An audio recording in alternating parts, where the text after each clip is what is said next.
नमस्कार, स्वागत है आपका लोकसभा टीवी पर। मैं हूं मनोज वर्मा और आप देख रहे हैं हमारा खास कार्यक्रम एजेंडा में हम बात करेंगे बुधवार को लोकसभा की कार्यसूची में शामिल विषयों की, प्रश्नों की। प्रश्नकाल में कौन कौन से सवाल आज पूछे जाने हैं, उन मुद्दों पे हम चर्चा करेंगे।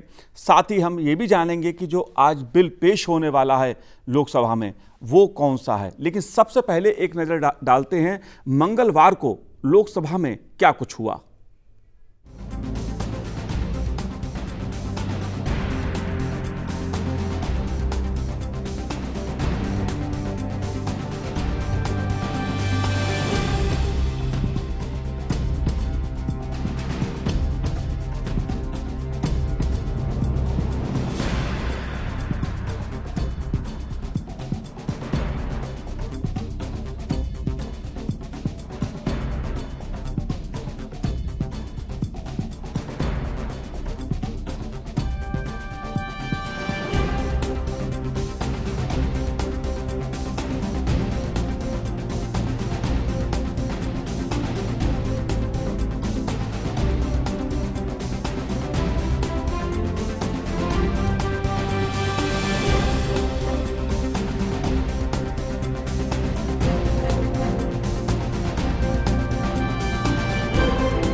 तो आपने देखा कि मंगलवार को लोकसभा की कार्रवाई जो थी वो रुक रुक कर चली।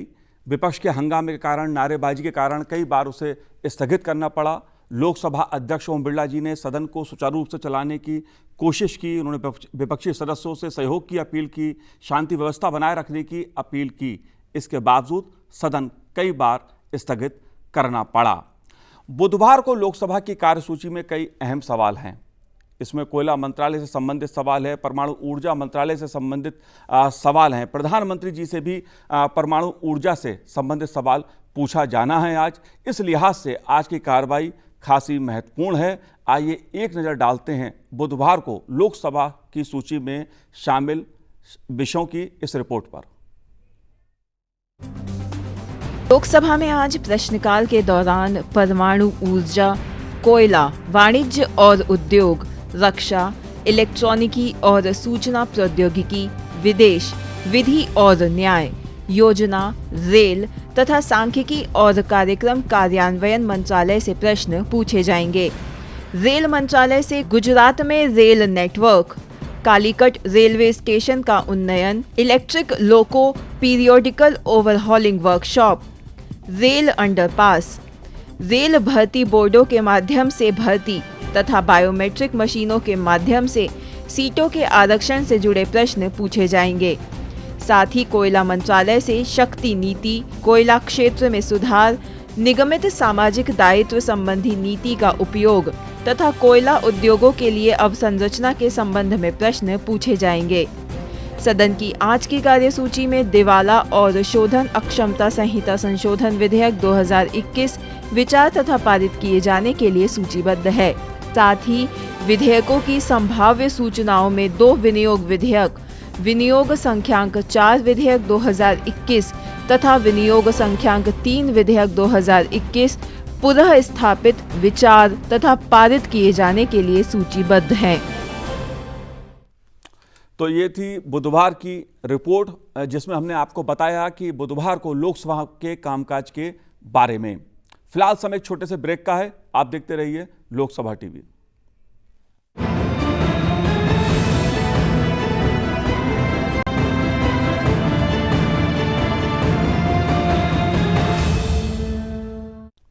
ब्रेक के बाद आपका स्वागत है। आप देख रहे हैं हमारा खास कार्यक्रम एजेंडा, और एजेंडा में हम आपको बता रहे हैं बुधवार को लोकसभा में प्रश्नकाल के दौरान कौन से सवाल पूछे जाएंगे, किस मंत्रालय के सवाल होंगे, कौन सा बिल आज लोकसभा में पेश होने वाला है।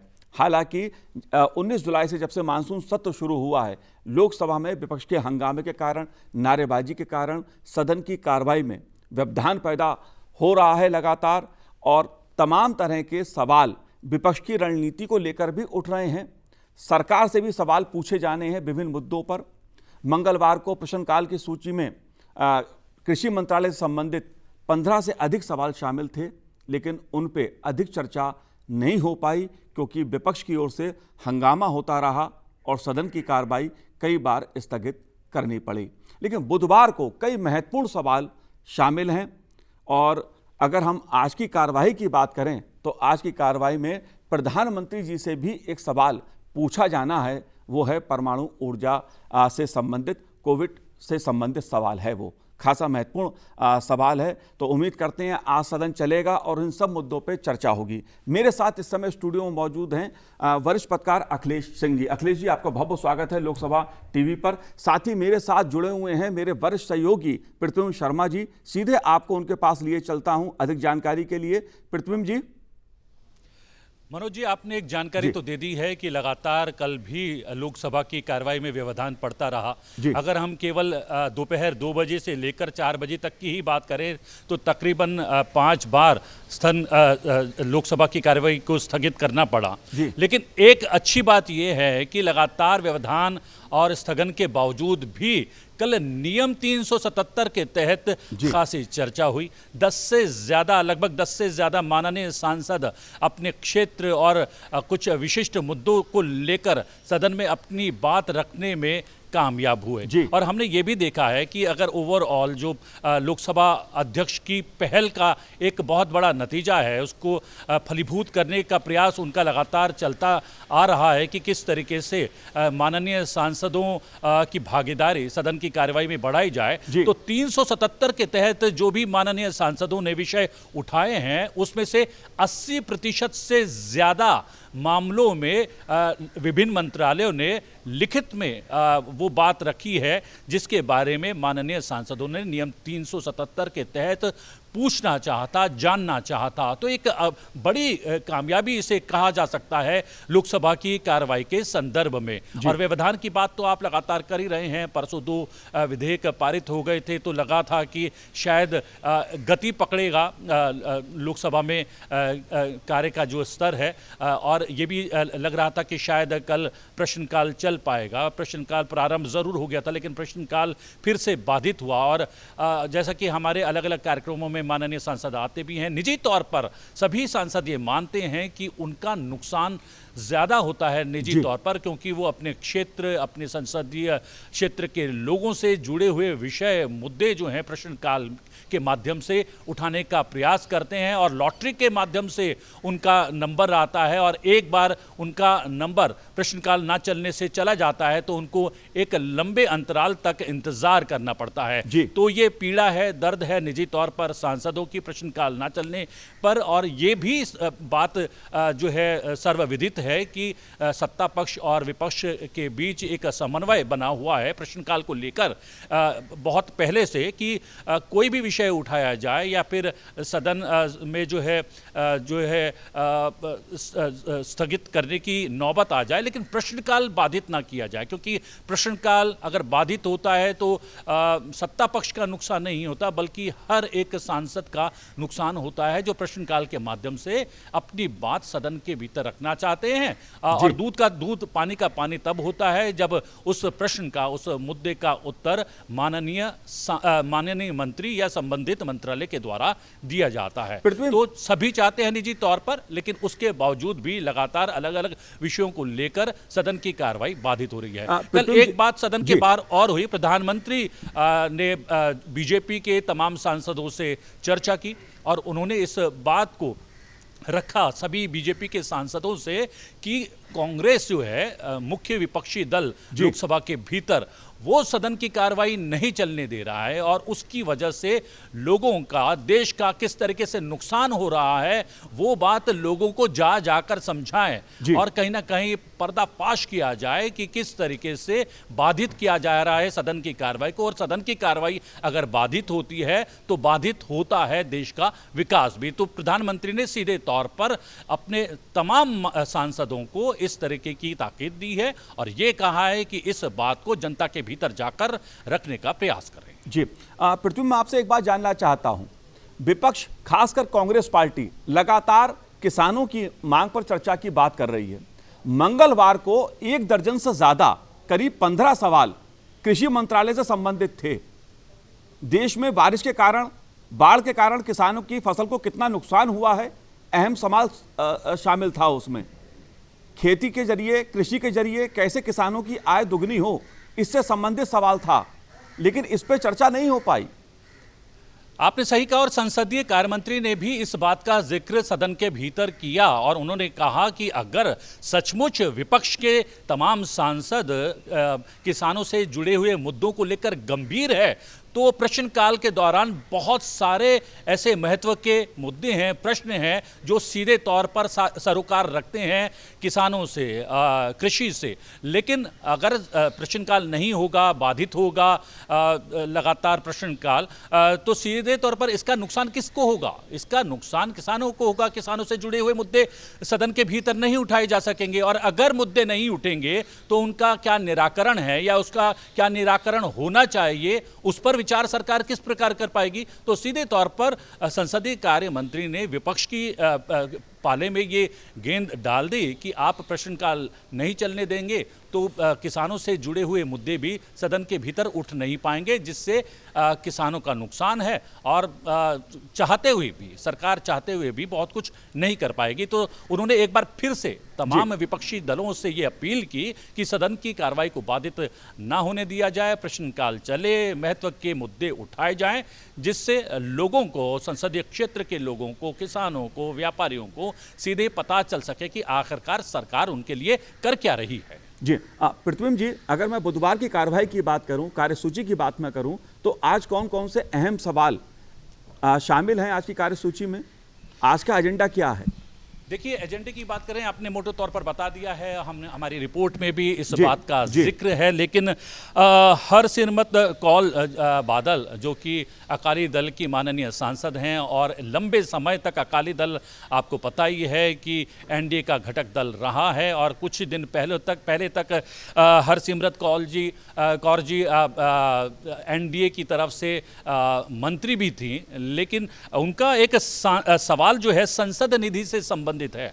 उन्होंने संसद निधि के बारे में जाने की कोशिश जो है अपने प्रश्न में की है, लेकिन सवाल यही आता है कि क्या प्रश्नकाल हो पाएगा? अगर संसद और सांसदों की निधि के बारे में भी जानना चाहता है कोई सांसद, तो उसके लिए भी आवश्यक ये है कि संसद की कार्रवाई चले, प्रश्नकाल हो। और हम ये भी बता दें कि जो किसानों का मुद्दा है और कृषि से जुड़े हुए विषय हैं, उसको लेकर अकाली दल भी जो है संसद के भीतर और संसद के बाहर काफ़ी जो है आक्रोश में नज़र आ रहा है। तो ये जिम्मेदारी कहीं ना कहीं अकाली दल के माननीय सांसदों की भी है कि प्रश्नकाल हो, प्रश्नकाल के माध्यम से अलग अलग प्रश्न उठाए जा सके। जी बिल्कुल, जाहिर है प्रतिबिंब जी, सदन चलेगा तो सवाल पूछे जाएंगे, सरकार को भी जवाब देना होगा, सरकार भी जवाब देना चाहती है, लेकिन सवाल यही है कि सदन विपक्ष चलने देगा और कैसे चलेगा, सवाल यही है। प्रतिबिंब जी, आपने हमसे बात की, आपका बहुत बहुत शुक्रिया। लेकिन आखिर वजह क्या है? विपक्ष कहता है कि वो हर मुद्दे पे चर्चा सदन में चाहता है, सरकार कह रही है वो हर मुद्दे पे चर्चा के लिए तैयार है। लोकसभा अध्यक्ष जी व्यवस्था बनाए रखने के लिए बार बार विपक्ष से, सदस्यों से अपील करते हैं कि सदन में शांति व्यवस्था बनाए रखी जाए, नारेबाजी ना की जाए, हर मुद्दे पे चर्चा हो। अखिलेश जी, मैं आपसे समझना चाहूंगा, आखिर ये क्या वजह है? विपक्ष चर्चा चाहता है, सरकार चर्चा के लिए तैयार है। प्रधानमंत्री नरेंद्र मोदी जी ने पहले दिन कहा कि हम हर मुद्दे पे चर्चा के लिए तैयार हैं। विपक्ष तीखे सवाल पूछे, लेकिन सरकार के उत्तर भी सुने। हमने देखा संसदीय दल की बैठक में भी प्रधानमंत्री जी की ओर से यह सवाल उठ के आया है कि कांग्रेस सहित उसके कुछ सहयोगी दल सदन को नहीं चलने दे रहे हैं, जनता से जुड़े सवाल नहीं हो पा रहे हैं, चर्चा नहीं हो पा रही है महत्वपूर्ण मुद्दों पर। इसे आप कैसे देखते हैं? देखिए, ये किसी भी अपोजिशन पार्टी का एक बहुत पुराना ये स्ट्रैटेजी रहा है कि पार्लियामेंट के माध्यम से अपनी बात को पहुंचाई जाए जी। और ये कोई अवरोध जो है, डिसरप्शंस जो है, ये भी कोई नई चीज़ नहीं है जी। लेकिन जितने जो हालात इस समय दिखाई दे रहे हैं और जो जितने दिनों से गतिरोध बना हुआ है, आज दूसरा सप्ताह है, सेकेंड वीक आ गया जी। अभी तक लोकसभा की बात करें तो केवल 2 बिल पास हो पाए हैं, और वो भी बिना चर्चा के, किसी तरह आनन फानन में। चूंकि विपक्ष बिल्कुल ही मानने को तैयार नहीं था। बार बार जो अपील हो रही थी पार्लियामेंट्री अफेयर्स मिनिस्टर की, सरकार की, तो उन लोगों ने बिल्कुल ही ये मानने से, अपने सीट्स पर जाने से मना कर दिया और किसी तरह से 2 बिल को पास किया गया। तो लगभग 1.5 सप्ताह हो चुके हैं, केवल इतना बिजनेस हो पाया है। और जो लोकसभा की जो सेशन की शुरुआत हुई उसके पहले ही ऑल पार्टी मीटिंग हुई। अलग से प्राइम मिनिस्टर ने जो एक उनका कस्टमरी प्रेस ब्रीफिंग होती है उसमें भी उन्होंने अपील की थी कि हम सकारात्मक कंस्ट्रक्टिव डिस्कशंस करें, डिबेट करें। अनफॉर्चुनेटली वो हो नहीं पा रहा है। और हालात केवल यही नहीं है कि एडजर्नमेंट्स हो रहे हैं, हालात यही नहीं है कि पार्लियामेंट चल नहीं पा रही है। कई बार ऐसा भी देखा गया है कि हाउस एडजर्न होने के बाद भी तीखी नोक-झोंक होती रहती है जी। ये अपने आप में एक नई चीज़ है कि जो खटास है, जो मनमुटाव है, वो केवल जो प्रोसेस है, प्रोसीजर है, उसमें ही नहीं दिखाई दे रहा है। वो बहुत सारे ओकेजन्स ऐसे भी आ रहे हैं कि वो बड़े व्यक्तिगत हो रहे हैं जी। वो कभी चेयर के सामने जाकर, कभी सांसद मंत्री के सामने जा कर के और नारेबाजी करना, पोस्टर्स दिखाना, बैनर्स दिखाना। तो अब ये बिल्कुल ही पक्ष विपक्ष में आर पार वाली सिचुएशन आ गई है जी। और जो भी एफर्ट्स हुए हैं अभी तक, फ्लोर लीडर्स की मीटिंग हुई, स्पीकर ने कई बार सुबह सुबह आते हैं तो वो जो पार्लियामेंट्री एथिक्स हैं उसकी बात देते हैं, उसकी दुहाई करते हैं और बार बार सबसे अपील करते हैं कि जब तक हाउस ऑर्डर में नहीं होगा हम कोई बिजनेस नहीं कर सकते हैं। लेकिन विपक्ष ने भी कहा कि हम चलने देना चाहते हैं, हम चाहते हैं कि इस विषय पर चर्चा, उन्होंने कुछ मांग की है।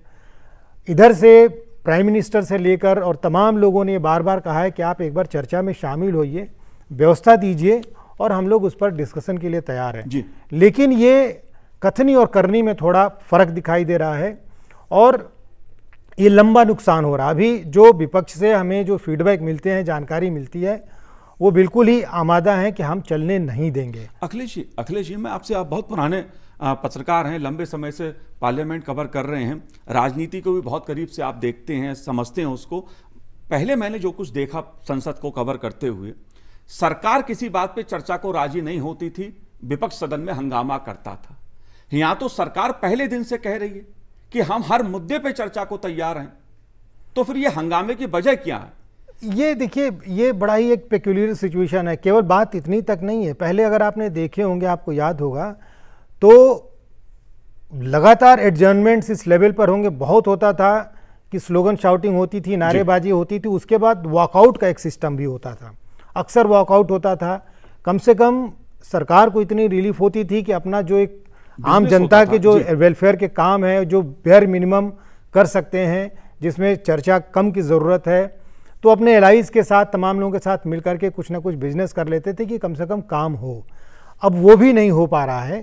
तो मेरे ख्याल से विपक्ष इसको एक माध्यम बना रहा है। शायद उसको ऐसा लगता है कि यहाँ पर जिस तरह से हम गतिरोध पैदा कर रहे हैं और अपनी बात लोगों तक पहुँचा रहे हैं, मुझे नहीं लगता है कि बहुत ही कोई उचित, बहुत ही सही माध्यम है अपनी बात, क्योंकि जब चर्चा होगी ही नहीं तो आप अपनी बात रखोगे कैसे? लेकिन एक चीज और देखने में आ रही है कि प्रधानमंत्री जी की ओर से कोविड के मुद्दे पे सर्वदलीय बैठक बुलाई गई, उसमें भी कांग्रेस और उससे कुछ सहयोगी दल उस बैठक में नहीं गए, सदन में चर्चा होगी नहीं, तो फिर बात कैसे बनेगी? देश के सामने कोविड की समस्या है, देश के सामने बाढ़ की समस्या है, देश के सामने महंगाई की समस्या है, देश के सामने रोजी रोटी की समस्या है। लेकिन अगर विपक्ष नारेबाजी करेगा, हाउस ऑर्डर में नहीं होगा, तो सरकार जवाब देगी कैसे? बिल्कुल आपने सही कहा। कुल मिलाकर के जो कि कोविड वाली जो मीटिंग थी, उसमें एक तरह का वो प्रेजेंटेशन भी था। अधिकारियों ने भी शायद ब्रीफिंग की थी, बताई थी क्या हालात हैं, क्या किस तरह से देश के इस क्राइसिस को मैनेज किया जा रहा है। और एक ऑल पार्टी मीटिंग थी, इसलिए उसको बुलाई गई थी कि पार्लियामेंट में तो हम डिस्कस कर ही रहे हैं, लेकिन एक ये नेचुरल क्राइसिस, नेशनल क्राइसिस है और इसको किसी पॉलिटिकल एजेंडे से ना देखा जाए। प्राइम मिनिस्टर ने बार बार ये बात कही है, सरकार के अन्य लोगों ने भी बात कही है कि ये एक ऐसी ह्यूमन क्राइसिस है कि हम इसको पॉलिटिकल नज़रिए से ना देखें, इसको पॉलिटिक्स से अलग रखें। और चूंकि सांसद एक एक व्यक्ति को, एक एक गांव को, एक एक घर को रिप्रेजेंट करते हैं, तो उनके माध्यम से उन तमाम लोगों की बात हमारे पास आनी चाहिए ताकि हम और इफ़ेक्टिव तरीके से इस क्राइसिस का मैनेजमेंट कर सकें। अनफॉर्चुनेटली कुछ पार्टीज़ ने उसका भी बायकॉट किया। कुछ लोगों ने ये कहा कि हमने बायकॉट नहीं किया है, हमने ना जा कर के विरोध जाहिर किया है। कुछ लोगों ने ये भी कहा कि जब पार्लियामेंट चल ही रही है तो इस तरह की चर्चा की क्या ज़रूरत है। बाद में सरकार ने स्पष्ट किया कि ये कोई ऐसा नहीं है कि हम उस चीज़ को, उस प्रोसेस को सुपरसीड कर रहे हैं। ये चूँकि हम एक फीडबैक मीटिंग लेना चाहते हैं ताकि हम लोगों की राय जान सकें और जो भी हमको आगे प्रोसेस करना है उसके माध्यम से हम उसको कर सकें। अनफॉर्चुनेटली उसका भी विरोध हुआ और उस विरोध में ये भी आपने देखा होगा कि ज़्यादातर अपोजिशन पार्टीज़ ने उसमें पार्टिसिपेट किया और एक स्थिति ऐसी भी है कि अपोजिशन के लोगों लीडर्स में आपस में भी कुछ कॉन्ट्रडिक्शंस दिखाई दिए। क्योंकि मैं ये बात आपसे और समझना चाहता हूं, क्योंकि हम ये कहते हैं कांग्रेस पार्टी, उसके सदस्य अपना विरोध जता रहे हैं। विपक्ष होने के नाते अपना विरोध दर्ज कराने का अधिकार है, बीजेपी भी दर्ज कराती थी। लेकिन हम जब विपक्ष की बात करते हैं तो क्या सारी विपक्षी पार्टियां, या जो आप इशारा जिस ओर कर रहे हैं कि कुछ विपक्षी पार्टियां हैं, कुछ सांसद सदस्य हमारे कार्यक्रम में भी आते हैं, बाहर मिलते हैं तो वो कहते हैं हम तो चाहते हैं सदन चले, चर्चा हो ताकि सरकार से हम सवाल पूछें, तो क्या ऐसी स्थिति की विपक्षी पार्टियों में भी एक राय नहीं है? देखिए, अभी जो ऑल पार्टी मीटिंग हुई थी, प्राइम मिनिस्टर ने जो की थी, उसमें तो कॉन्ट्रडिक्शंस जो विपक्ष में हैं, जो उनकी, आप सोचिए कि जो इनके एलाइज हैं शिवसेना और एनसीपी, उन्होंने पार्टिसिपेट किया। टीएमसी जो इस समय सबसे मुखर विपक्षी दल होकर के सामने आई है, उन लोगों ने पार्टिसिपेट किया। तो अगर एक टोकन कांग्रेस ही उससे अलग हो जाए तो इसका मतलब स्पष्ट है कि विपक्ष भी एकजुट नहीं है किसी मुद्दे पर। और यहाँ पर देखिए, बीजेपी के लोग बार बार एक आरोप लगाते हैं कि कांग्रेस का जो विरोध है वो कोई आइडियोलॉजी का इशू नहीं है, कोई इशू बेस्ड विरोध नहीं है, बल्कि वो व्यक्ति विशेष का विरोध है और इसलिए वो कोई चीज़ देखना नहीं चाहते हैं, कोई चीज़ करने नहीं देना चाहते हैं। उनके इस तरह के आरोप को काफ़ी बल मिलता है, क्योंकि अगर आप कोई एक स्ट्रांग प्ली दे पाएँ, कोई वजह दे पाएँ कि इसकी वजह से हम ये चर्चा नहीं करने देना चाहते हैं, हम इस चर्चा में भाग नहीं लेना चाहते हैं, जब सारा विपक्ष उस तरह की चर्चा में जा रहा है, आप नहीं जा रहे हो, तो नेचुरली कहीं ना कहीं आप अपने उस स्टैंड पर भी कमज़ोर पड़ रहे हो और उसके बारे में आपको रीथिंक करना चाहिए। नेशनल प्रोसेस है, देखिए कोई भी सरकार चुन के आती है, आपको हो सकता है कि आपके लाइक्स और डिसलाइक्स हो सकते हैं, लेकिन ये देश का मैंडेट है। ये कोई ऐसा नहीं है कि किसी ने कोई ऐसी शक्ति मिल गई कि उसने अपने आप को इम्पोज कर दिया है, ये लोगों ने उनको वहाँ तक पहुँचाया है। और अगर आप उनको सुचारू रूप से सरकार नहीं चलाने देते हैं या कोई काम नहीं करने देना चाहते हैं, तो ये उस मैंडेट को भी एक बहुत बड़ी चुनौती है और इस चीज़ को विपक्ष को समझना पड़ेगा। अल्टीमेटली जब सरकार ने बार बार ये बात कही है कि हम चर्चा करना चाहते हैं जी, हम हर मुद्दे पर चर्चा करना चाहते हैं, उन लोगों ने किसान आंदोलन की बात कही, बिल्कुल किसानों से संबंधित हम सारी बातों पर चर्चा करना चाहते हैं, आप उस पर आइए।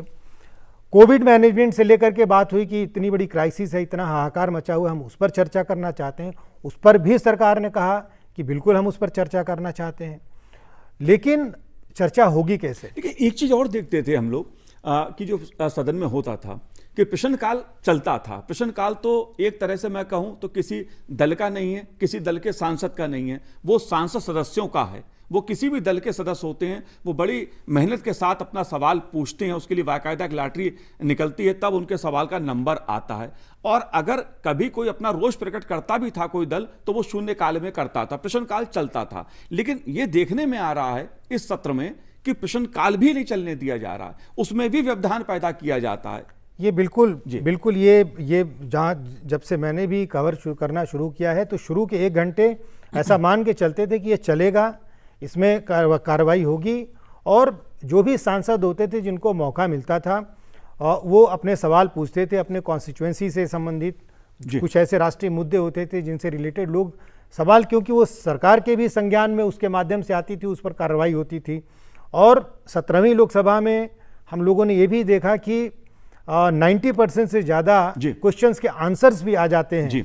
ये एक बहुत ही इफेक्टिव तरीका था कि कम से कम कॉन्स्टिट्यूएंसी से रिलेटेड आंसर्स आ जाते थे और चीज़ों के समाधान हो रहे थे। लेकिन अब ये भी डिसरप्टेड है पूरी तरह से, वो भी समय काल हम देख रहे हैं कि बिल्कुल सुचारू रूप से नहीं चल पा रहा है।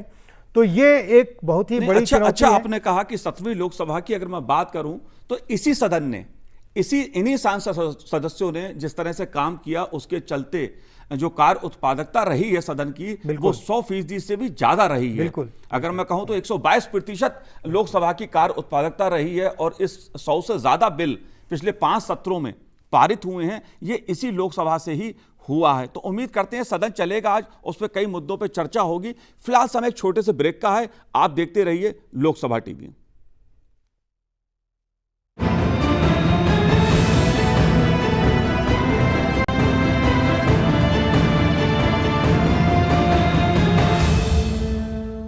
के बाद आपका स्वागत है। आप देख रहे हैं हमारा खास कार्यक्रम एजेंडा, और एजेंडा में हम बात कर रहे हैं बुधवार की लोकसभा की कार्यसूची में शामिल विषयों की, प्रश्नकाल में शामिल सवालों की। उन मुद्दों पे हम चर्चा कर रहे हैं और समझने की कोशिश कर रहे हैं कि इन सवालों के, इन प्रश्नों के क्या मायने हैं। साथ ही हम ये भी जानने की कोशिश कर रहे हैं कि सदन में रह रहकर जो व्यवधान पैदा हो रहा है, सदन की कार्रवाई सुचारू रूप से नहीं चल पा रही है, आखिर क्यों नहीं चल पा रही है? जब विपक्ष चाहता है चर्चा, सरकार भी चर्चा के लिए तैयार है, तो फिर आखिर सदन क्यों नहीं चल पाया अब तक? ये भी एक बहुत बड़ा सवाल है। अगर कामकाज की दृष्टि से मैं बात करूं तो अनुदान मांगों पर चर्चा एक बहुत अहम मुद्दा है। सरकार के खर्चे से जुड़ा हुआ ये अहम सवाल है। अखिलेश जी, अगर बात की जाए कामकाज की, तो सबसे पहले तो बात मैं इसी पे करूंगा कि अनुदानों के अनुपूरक मांगों पर चर्चा होनी है लोकसभा में। अगर सदन नहीं चलेगा, क्योंकि ये सरकार के कामकाज से, खर्च से जुड़ा हुआ एक महत्वपूर्ण विषय है, इसे आप कैसे देखते हैं? कई बार शुरू में ऐसा भी देखा गया था कि जो फ्लोर लीडर्स की मीटिंग होती है, उसमें कुछ ना कुछ इश्यूज़ पर इस तरह का एक एग्रीमेंट हो जाता था कि जो बेयर मिनिमम बेसिक चीज़ें हैं, ऐसी फंडामेंटल चीज़ें हैं जिसकी वजह से देश, सरकार चलाना मुश्किल होगा, और ये डायरेक्टली लोगों की वेलफेयर से जुड़ी हुई चीज़ें हैं। जी।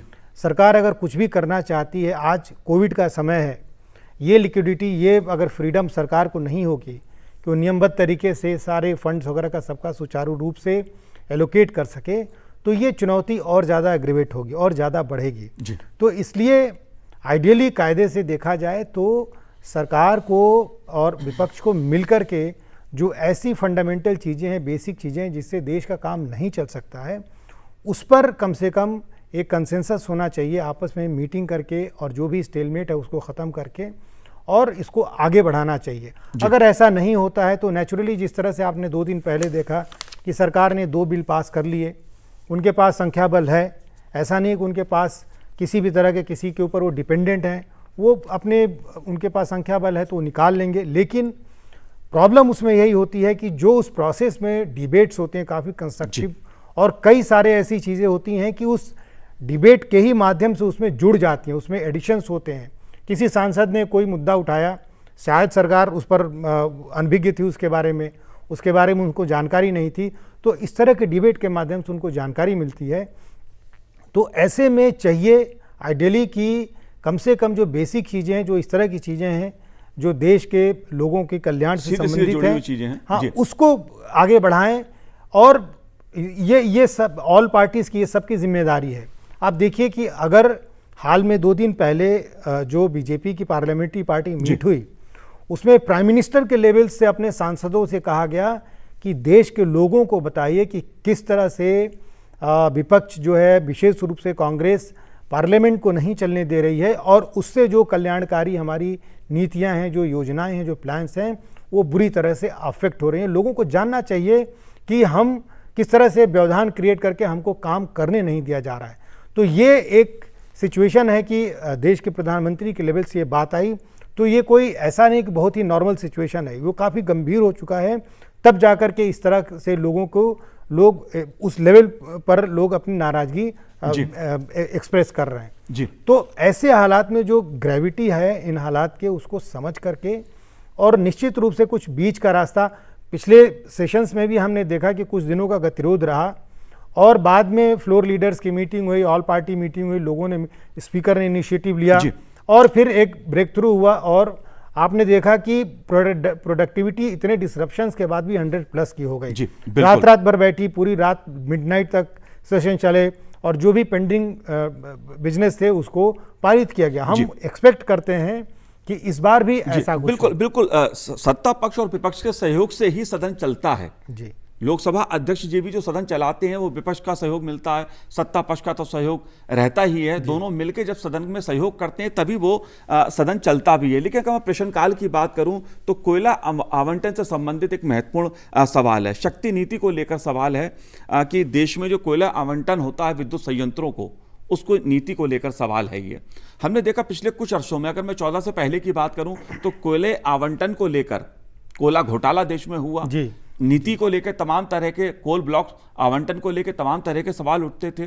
और इस बार भी सरकार की जो आवंटन नीति है वो कैसी है, इसके बारे में सांसद सदस्य जानना चाहते हैं। आप क्या बदलाव देख रहे हैं? देखिए, एक जो आपने उस समय 2013-14 को अगर आप याद करें, 12-13-14 को, तो एक ये कोयले से संबंधित जो आवंटन नीति थी, जो एलोकेशंस होते थे, उसको लेकर के काफ़ी राजनीति हुई थी। सुप्रीम कोर्ट के लेवल से काफ़ी इंटरफेरेंस हुए, कई बड़े लोग जेल भी गए, उनको जेल की हवा खानी पड़ी, और एक बहुत ही नेशनल इंटरनेशनल लेवल का स्कैम सामने आया था देश के।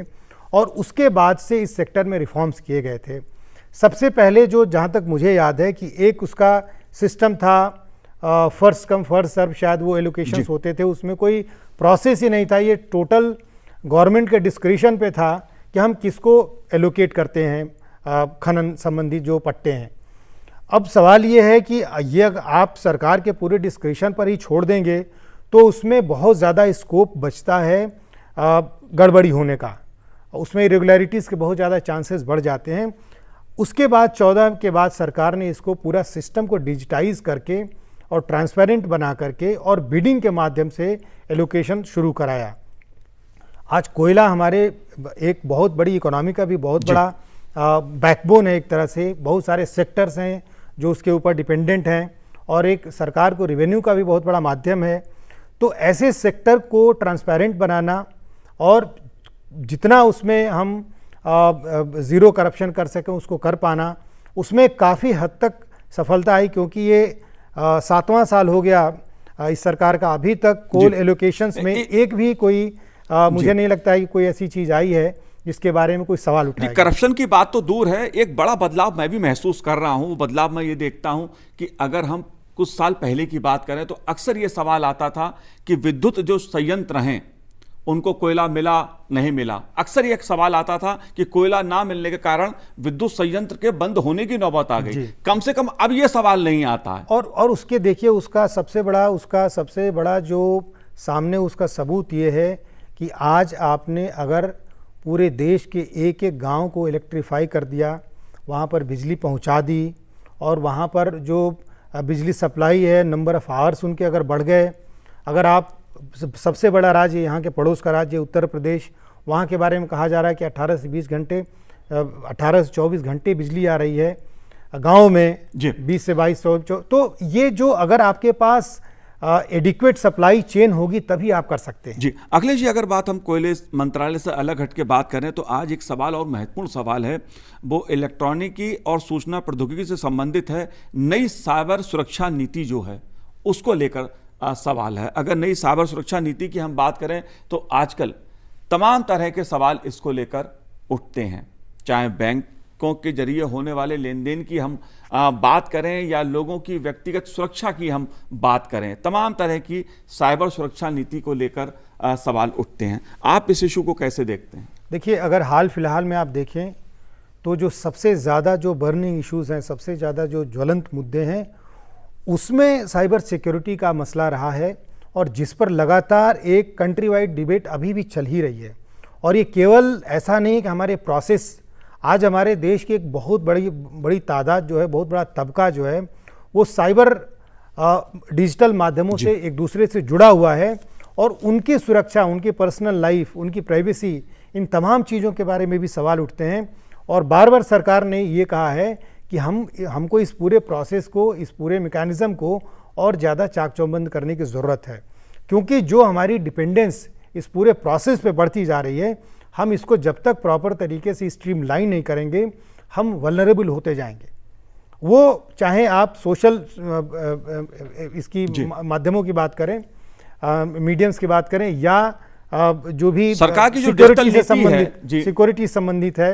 अभी आपने हाल फिलहाल में देखा कि जो ड्रोन के माध्यम से हमारे देश में कुछ अस्थिरता पैदा करने की कोशिश की गई, ये सब आपस में एक दूसरे से जुड़े हुए हैं। तो इस चीज़ को, और मुझे याद है कि शुरुआत में ही जब प्राइम मिनिस्टर आए थे तो उन्होंने इस तरफ इंडिकेट किया था कि आने वाले समय में अगर हमें सबसे ज़्यादा किसी चीज़ पर फोकस करना होगा तो वो ये सेक्टर है, क्योंकि हम बहुत दिनों तक इसको इग्नोर नहीं कर सकते हैं, क्योंकि हमारी इसके ऊपर डिपेंडेंसी बढ़ती जा रही है। जी, जाहिर सी बात है, नई साइबर सुरक्षा नीति की अगर हम बात कर रहे हैं तो उससे देश की सुरक्षा भी जुड़ी हुई है, देश की अर्थव्यवस्था भी जुड़ी हुई है, हमारा सामाजिक ताना बाना भी उससे जुड़ा हुआ है। तो तमाम पहलू इस नई साइबर सुरक्षा नीति के हैं। उम्मीद करते हैं कि प्रश्नकाल चलेगा तो उसमें इस सवाल पर भी सरकार जवाब देगी। एक सवाल सांसद निधि से भी संबंधित है, उसकी शिथिलता को लेकर सवाल अकाली दल की सांसद हरसिमरत कौर जी का है। आप इसको कैसे देखते हैं, क्योंकि सांसद निधि को लेकर कई तरह के सवाल अलग अलग सांसदों से सुनने को मिलते हैं। बहुत अहम सवाल है ये बहुत ही अहम सवाल है, और कम से कम देखिए, ये चाहे कोई भी पार्टी का सांसद हो, उसको अपने लोकल एरिया डेवलपमेंट के लिए उसका वही एक माध्यम है जिसमें उसका डायरेक्ट दखलंदाजी है, जो डायरेक्टली उसके माध्यम से एलोकेट होते हैं जी। तो जो भी अपने कार्यकर्ताओं के माध्यम से, अपने फॉलोअर्स के माध्यम से, अपने वोटर्स के माध्यम से, अपने कॉन्स्टिट्यूंसी के लोगों के माध्यम से जो भी ज़रूरत की जो छोटी मोटी चीज़ें होती हैं, सड़क की समस्या है, बिजली पानी की समस्या है, वो अपने एमपी लैड फंड से वहाँ पर देते हैं। अनफॉर्चुनेटली कोरोना काल में कुछ दिनों के लिए उसको होल्ड पर रख दिया गया था और ये सारे फंड्स को डाइवर्ट कर दिया गया था कोविड मैनेजमेंट में। तो ये एक बहुत ही उनके लिए चिंता का विषय रहा है कि जल्द से जल्द इसको बहाल करके सुचारू रूप से एलोकेशन चालू किए जाएं, और ये ज़रूरी भी है। ये बहुत सारे ऐसे सांसद हैं जो काफ़ी डिपेंडेंट रहते हैं इस पूरे फंड पर अपने क्षेत्र के लोगों को सुविधाएं पहुंचाने में। तो ये एक जेन्युइन इशू है, और इस पर चर्चा करके और जितना अच्छी तरीके से, प्रॉपर तरीके से ये एलोकेशंस हो, जितना जल्दी हो सके बहुत अच्छा हो। जी, एक सांसद निधि की अगर हम बात कर रहे हैं तो उसमें कोरोना काल की बात की जा रही है कि इसमें कुछ सांसदों की जो शिथिलता आई संसद निधि में, उसके चलते कामकाज की भी बात आती है। लेकिन अगर हम बात देखें कोरोना काल में, तो कई सांसद सदस्यों ने बड़ा अच्छा काम किया अपनी जनता के बीच में, अपने संसदीय क्षेत्रों में। इसको भी आप कैसे देखते हैं? बिल्कुल, कई लोगों ने व्यक्तिगत रूप से इनिशिएटिव्स लिए। उन्होंने हेल्थ केयर इंफ्रास्ट्रक्चर को स्ट्रीमलाइन करने में, उसको मजबूत करने में अपने फंड्स को एलोकेट किया, और कई लोगों ने एक नए उदाहरण बाकी लोगों के लिए पेश किया है, उसको एमुलेट किया गया, और उसको कंट्री वाइड जो भी हमने देखा कि उसको लागू किया गया, कई जगह ऐसा हुआ है।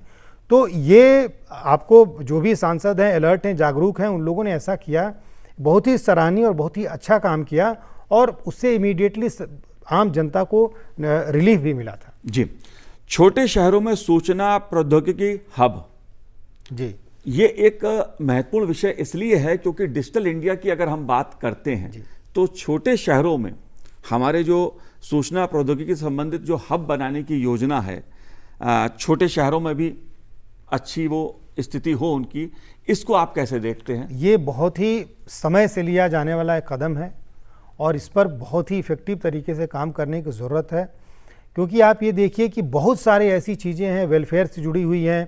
अगर आप फार्मर्स के पेमेंट्स की भी बात करें तो वो पूरी तरह से सिस्टम डिजिटाइज हो चुका है, और जब तक हम उस चीज़ को मजबूत नहीं करेंगे और ज़्यादा सुचारू नहीं करेंगे, तब तक जो सरकार उस माध्यम से, चाहे वो बैंकिंग हो, चाहे वो पेमेंट्स हो, चाहे यहाँ तक कि जो कोविड मैनेजमेंट है उसमें भी आईटी का बहुत बड़ा रोल है।